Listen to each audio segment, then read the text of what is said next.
El hombre a la orilla del mar. Capítulo 9. El viernes siguiente, Ted repitió su ritual de costumbre. Slim había considerado hablar con Emma por la mañana y luego llevarla con él para demostrar su historia. Pero después de una noche llena de pesadillas, de demonios del mar y olas que rompían, se lo pensó mejor. Viendo a Ted desde el mismo promontorio de hierba desde el que lo había visto las últimas semanas, se sentía extrañadamente útil o inútil, como si hubiera estado corriendo hasta una pared de ladrillos y no le quedara otro sitio a donde ir.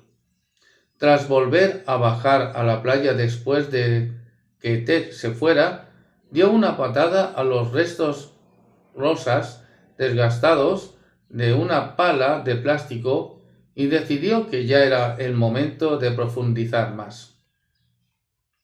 Imaginaba que el sábado y el domingo eran los días en que más gente estaría en casa. Así que peinó las calles, llamando a las puertas y haciendo preguntas con su nuevo disfraz de falso documentalista.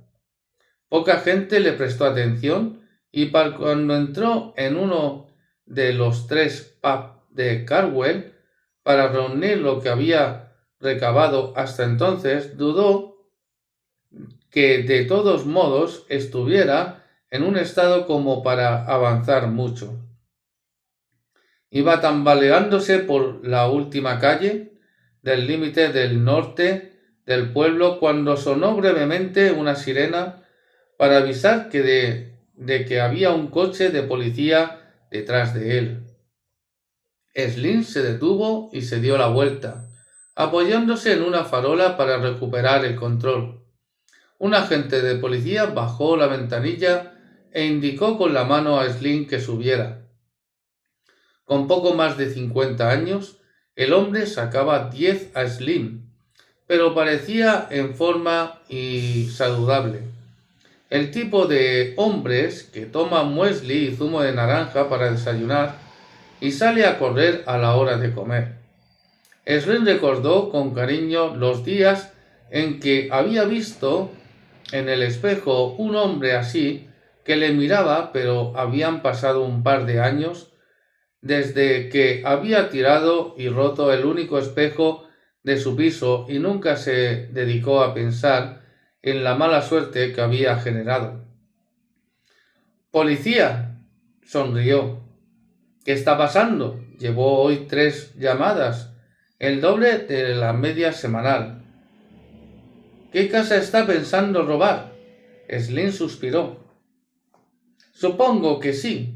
Estuviera que elegir, iría a esa verde de Brin Street». Era el número 6, el marido trabajando y 2 Mercury al lado. Se puede decir que por el sonido del aire acondicionado que la casa contiene un tesoro. Quiero decir, ¿quién tiene aire acondicionado en el norte de Inglaterra? Ya estaría allí si no quisiera arriesgarme a que la alarma que hay justo detrás de la puerta tenga una conexión directa con la policía. Sí que la tiene. Terry Easton es un abogado local.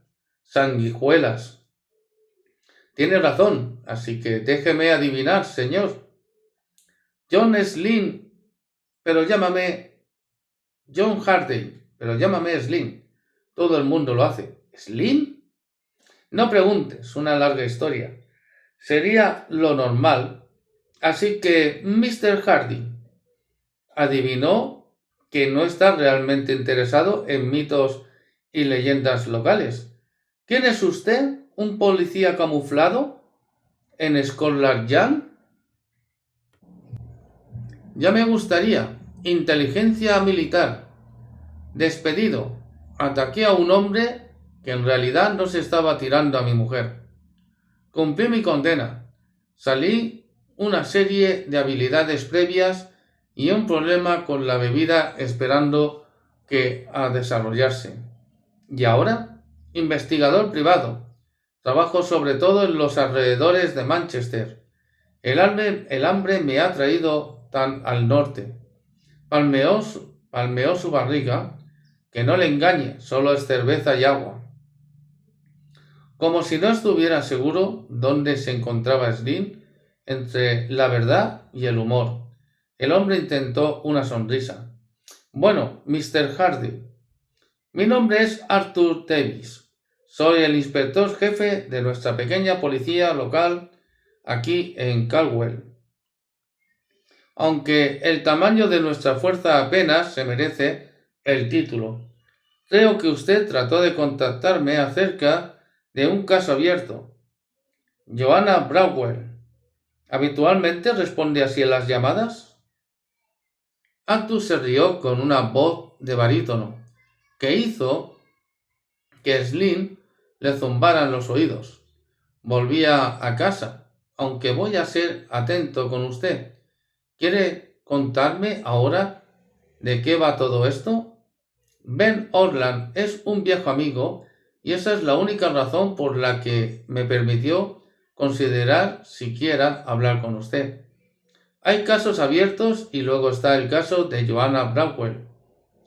Es uno que esta comunidad siempre ha preferido mantener enterrado. ¿Por alguna razón concreta? ¿De verdad quiere saberlo? Sin pedirlo, Arthur se metió en un drive-thru de McDonald's y pasó a Slim un vaso caliente de café negro. 3 de azúcar, dijo Arthur, rasgando una bolsa. ¿Usted? Slim le respondió con una sonrisa cansada.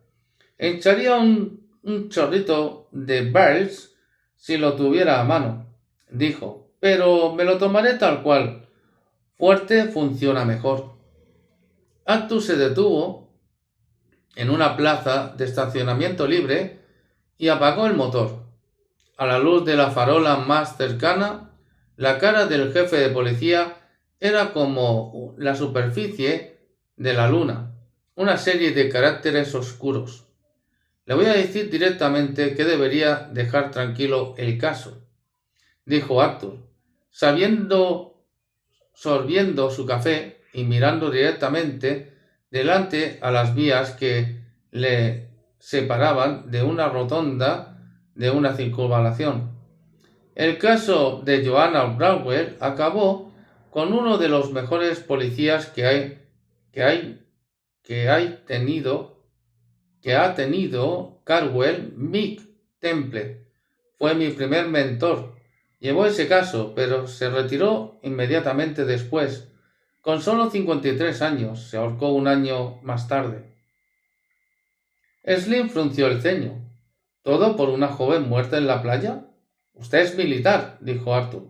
Slim asintió. Adivino que ha visto cosas de las que no quiere hablar mucho. Salvo que estuviera bebido, en cuyo caso no hablaría de otra cosa.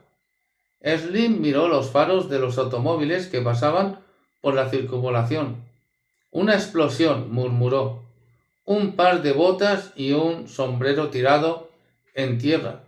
Todo lo demás desaparecido. Arthur se quedó en silencio durante unos segundos, como si dijera esta información y mostrando un momento de respeto cortés. Slim no había hablado de su antiguo líder de pelotón en 20 años. Bill Allen no había desaparecido completamente.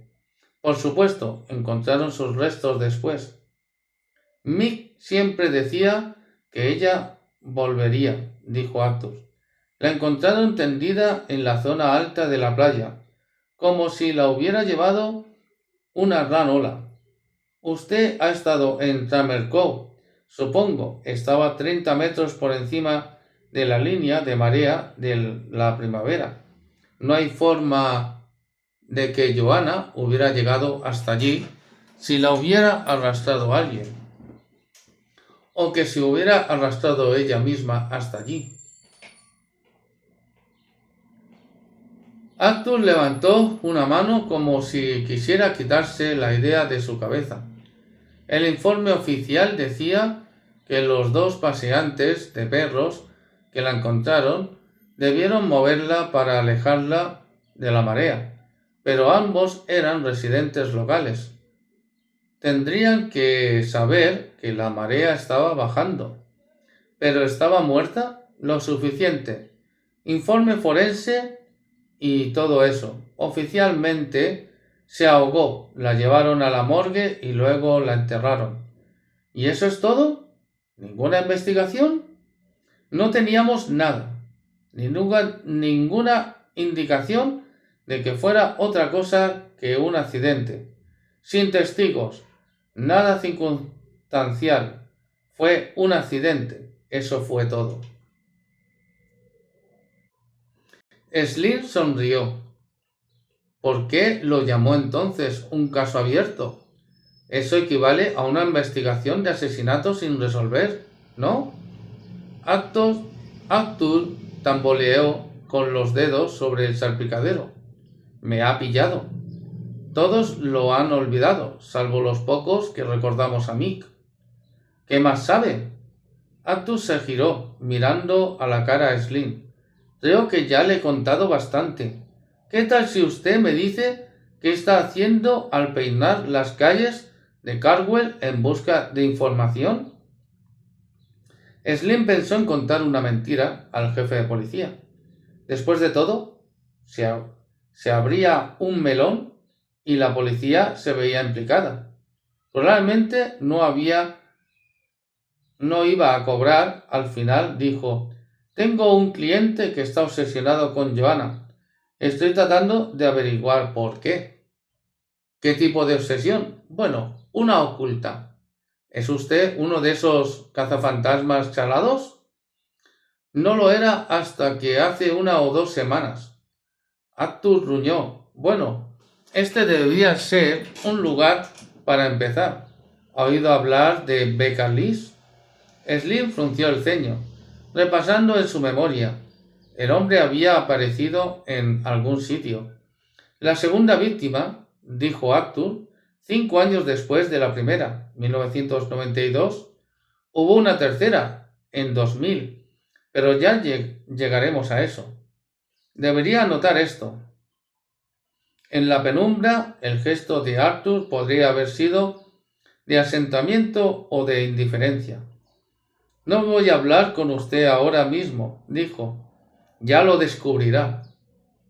Pero sería bueno para usted que el caso abierto de Joanna Bradwell se cerrara un poco.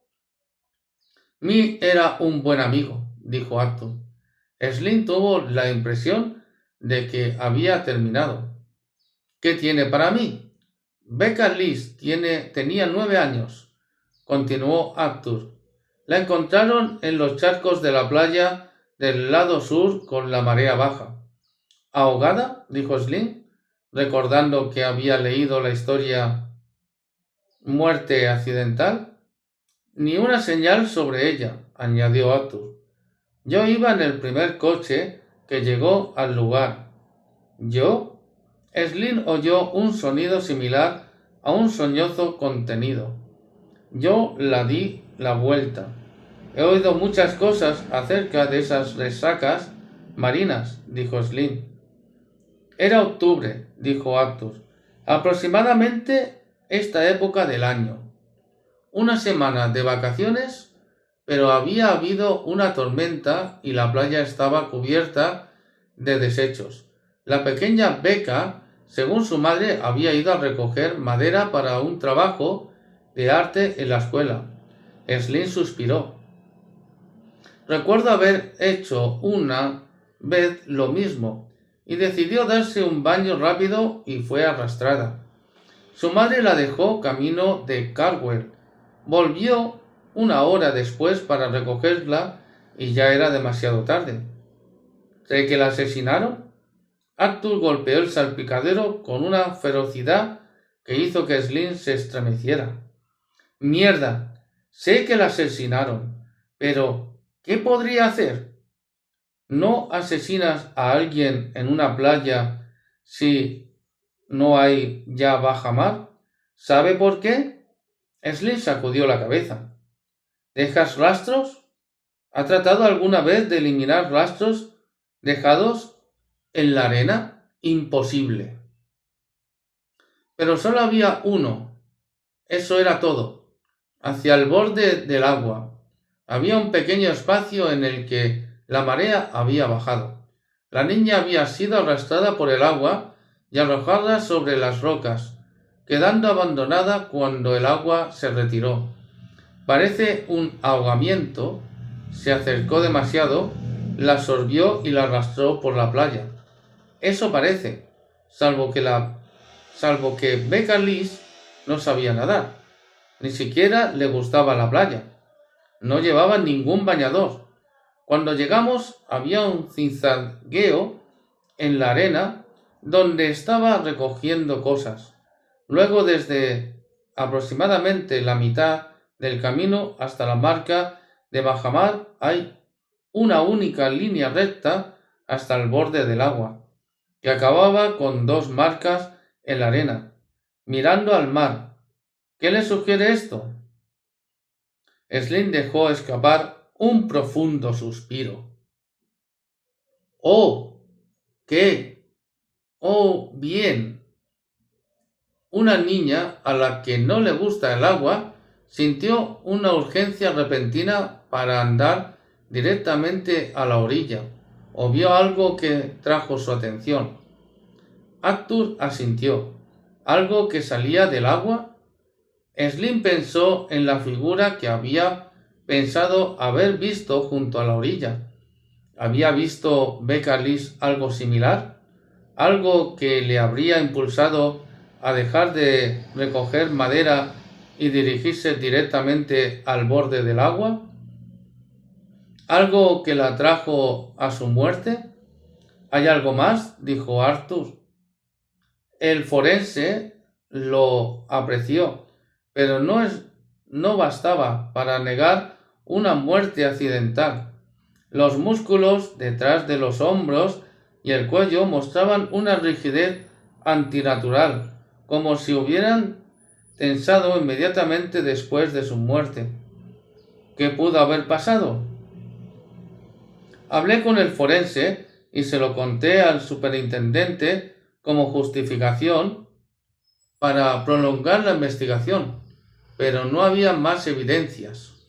Lo que podía probar era que Becca estaba tratando de resistir una gran presión en el momento de su muerte. Slin asintió, se frotó los ojos esperando que se desvaneciera una desagradable imagen de su mente. ¿Alguien la empujaba hacia el fondo del agua? Intercambiaron sus números de teléfono antes de que Arthur dejara a Slin acerca de su casa con la promesa de revisar todo lo que pudiera encontrar en los ficheros de los casos.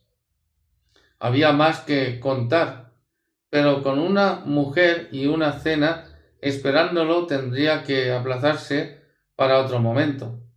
Slin, con la cabeza exhausta después de un día agotador, solo había llegado a una conclusión concreta. Tenía que hablar con Emma acerca de Ted. Fin del capítulo 9.